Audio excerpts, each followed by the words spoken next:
Hey everyone, and welcome back to Bleach Brave Souls. And in a few days, guys, K-Lab is going to drop the latest Ichigo, Renji, and Rukia manga version characters. And I know a lot of people have been saying that these characters aren't as good as they should have been, but guys, they are still very, very powerful. And they also, if you've seen the gameplay, they also look really fun to play. And that's something you really can't put a number on.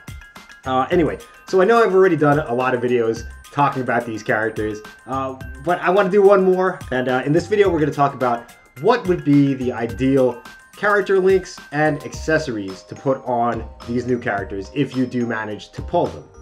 And I'm going to assume for the purpose of this video that you take these characters to 10-10-10 link slots.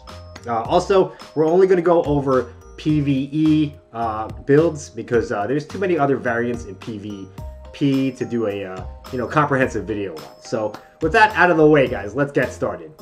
First up is the manga Ichigo, technique manga Ichigo, and this guy, man, what can I say? 771 attack, ranged flurry. Wow, that is an amazing amount of damage, guys. So let's take a look at the links first that you're going to want to put on him if you plan to upgrade his link slots to 10-10-10. And there's only three real candidates. You could argue for maybe a Frenzy Renji or maybe a Frenzy Gin for autoing purposes. But if you plan to play the character manually, this is going to give you the highest damage you can possibly get on this character. And the links you're going to want to have are the Technique Izuru, which gives you 25 normal attack damage soul trait, Apache, which is a 20 normal attack damage soul trait, and the Love, believe it or not, that is the third best link for this character. And if you put all three of those characters into upgraded link slots, you should net a benefit of plus 414 attack. So for the accessories, guys, if you manage to get a gold chappy, now we're just talking hypothetically in a perfect world.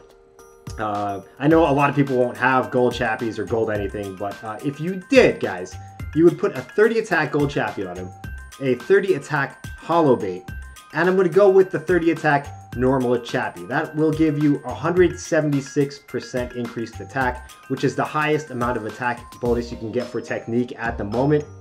And if you math that out, that will give you plus 1,357 attack. So with these accessories and with those character links I mentioned previously, you can get plus 1,771 attack on this manga Ichigo. So think about that, guys. That's a huge numerical increase. Plus 1,771 attack. You have Flurry, which increases it, doubles it effectively, and he still has those the soul traits from the linked characters, which is 25 and 320. So 20, 40, 60. That is 85 extra attack to Ichigo. Did I do that right? 20, 40, 60, 85. Yes, 85 increased attack to Ichigo. 85% plus Flurry, plus 1,771 attack. Guys, he's going to be a freaking beast. Like, this is going to be overkill for any normal raid or co-op. The only time you're going to really want to do this, I guess, or you probably want to do it all the time, but the most benefit you'll see is in the harder co-ops, like the extreme co-op or the inheritance zone or the droplet runs. He is going to destroy those raids, even without a good killer ability. It's going to be amazing. The damage is going to be ridiculous, and he's raged. He can stay from a distance. He's got the vortex to help crowd control. Wow, he's just going to be a beast. People are underestimating this character. They're already saying he's cucked or he's not as good as he should be, but when we actually have him in our hands, guys, I think you will see that he is more than effective. And not to mention, he does have defense debuff on his special ability. So you're still going to want to use that special ability even if you have chappies. Can you imagine defense debuffing a Espada boss, right? And then hitting him with these attack numbers, and you have the Espada killer on top of that? He's going to like 3-hit bosses. It's going to be crazy. So he'll be an extreme co-op buster, inheritance zone buster, droplet run buster for sure. Guild quest, he's going to dominate. You guys will see. I mean, the negative talk is definitely real, but I think it's unfounded at this point. All right, so let's move on to the next character, Rukia, and Rukia looks amazing as well. She has a lot of new stuff going on that is kind of interesting. The freeze immunity, the freeze aura after she uses her special, which I kind of find redundant, but I'll talk about that at some other point. So the best character links you can have for this character, assuming that you're going pure strong attack damage, which I feel is the best way to go for this character. You're going to want to go with the movie Toshiro. You're going to want to go with Soon Soon, which is a 25 sad link, and you're going to want to go with Anniversary Ichigo, which is another 25 sad link. That should give you an increase, if you have the upgraded link slots, of plus 436 spiritual pressure. Wow, that's a lot. For the accessories, there's two schools of thought on this, but I'm going to go with the Yuki route. Some people don't like to give up their focus, and you could go that route as well, but you will be making a sacrifice to your SP. But for the purpose of this video, we're going full SP, the highest you can get, which will be the Fortification Pill. That'll give you plus 60 SP. The Golden Yuki, if you have it, that'll give you another plus 60 SP. And the regular Yuki, which is a plus 50 SP increase. So 170% increased spiritual pressure, and that totals to 1,267 SP from your accessories. Add it all up, guys, and you have 1,703 bonus spiritual pressure on top of her base. That is ridiculously huge. And if you add up the links, it's 25 to 75, 95% extra damage, strong attack damage from your links. Now throw Frenzy on top of this, and holy shit, guys, you're gonna want, I mean, this Rukia is gonna take out multiple waves of enemies in normal raids and co-ops. If you place them right, you can take out 2 spawns at once. It's gonna be beastly.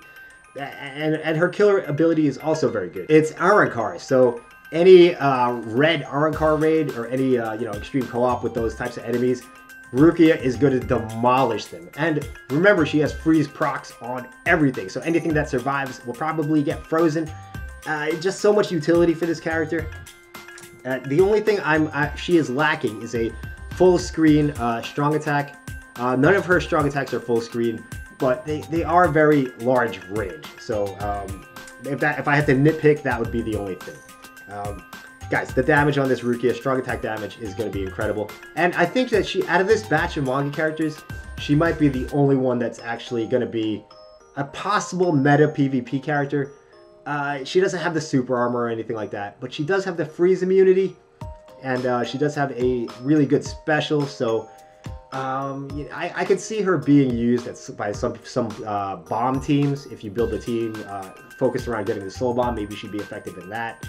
But without the super armor, her activation time isn't that great. So I don't think any of these characters are going to be top tier PvP units, but they are PvE monsters. Alright, so the last character we got to talk about is Renji. And Renji is, I feel like he's geared towards recharge, obviously, because his soul trait is recharge. So you're going to want to go with recharge links on him. And the 3 best that, in my opinion, you can get for Renji are the Flowbring Rukia, which is a 14 recharge red link. The Manga Toshiro, which has great stats, although it's only 12 recharge. And I'm going to put Frenzy Byakuya in there. Frenzy Byakuya gives you 16, I believe it's 18, sorry. 18% strong attack damage and 10% recharge. So you're making a little sacrifice in the recharge department, but you're getting a lot of strong attack damage. You're getting 18% increased strong attack damage, which in my opinion is more than worth it. If you look at the stat difference, if you were to use the new Yachiru instead of the Fullbring Byakuya, you would definitely see a more noticeable increase in the statistical upgrades. It's quite significant, but I still think the overall damage throughput will be with the Fullbring Byakuya. Not Fullbring Byakuya, the Frenzy Byakuya. But that is up to you guys. If you put Yachiru on, you're probably going to gain about 46 more stam, maybe 30 more attack, about 20 more defense, and about 40 more SP. But you do lose that 18% strong attack damage. So that is really a personal decision you guys will have to make. I haven't been able to test it. Obviously, nobody has because these characters aren't out yet. But I'm going to go with full Frenzy Byakuya as the ideal link for the Renji. And that'll give you the ability to spam the shit out of those strong attacks. And remember, he does have a charged third strong attack, which should pretty much, with this type of setup, should give you like the ability to clear a room. It's almost like a mini special. And for the links, I'm also going to go with the Yuki setup, Sacrificing Focus. You could go without the Sacrificing Focus, but the max SP you'll be able to get is 130%, as opposed to 170% with the accessories I'm about to mention. So these accessories are going to be the Gold Yuki, the Fortification Pill, which gives you 60% SP, and the regular Yuki, which gives you 50% SP. So those numbers, once you've run those numbers, that gives you plus 1,277 SP. Add that to the stat bonuses you get from the character links, and you have plus 1665 SP with a shitload of recharge, guys, and with a little bit, just a little bit of strong attack damage from the Frenzy Byakuya. You're gonna be able to spam these strong attacks. Renji's a natural strong attack recharge cooldown link. So that's a lot of recharge, guys. It's a lot of recharge. I didn't add it up. I think it's like 48 or something like that. It's pretty good. And he does have a very useful killer ability. You know, people say that Ichigo's killer ability isn't that good, but who knows? Sometime further down the road, Ichigo, they may release some more Espadas. I don't know, guys. But Renji's killer is also Arankar. So any blue, excuse me, can't speak, any blue Arankar raid or extreme co-op, he's gonna crush. He's just gonna crush it. And remember also that his special can have a chance to insta-kill. So there you have it, guys. Those are my personal picks for the top best in slot links and accessories for the new 1000-year Blood War characters. Some people may disagree, and that's fair enough. You might want to go with a non-Yuki setup for your accessories on these characters. That is also an option. Yeah, a lot of people aren't going to have the gold items, so you're going to want to replace the gold Yukis with something else, or the gold Chappie with something else. But for the purpose of this video, like I stated at the beginning, we're just kind of daydreaming here. You know, if you could get the perfect accessories and the perfect links, what would you do? And in my opinion, this is the best way to go. So that's about it for this video, guys. I'll probably do a live stream later today. As of the recording of this video, so in a few hours, and we'll just hang out and talk more about these characters or about anything. And the next day we're gonna stay up late and do our summoning, and that'll be a live stream as well. I'll put out a video to give you the details there, but hope you have orbs, guys. Whew, that was a lot. It's gonna be very exciting. I'm very excited right now. I want that Rukia all the way. I want them all, actually. I'm not gonna lie, guys. I want them all. Very few things could make me stray from my goal of having a 555 manga Byakuya, but these characters have definitely done it. So thanks for watching, everyone. Let me know what you think. Feel free to disagree or agree in the comments, and I will see you in the next video or live stream. Bye-bye.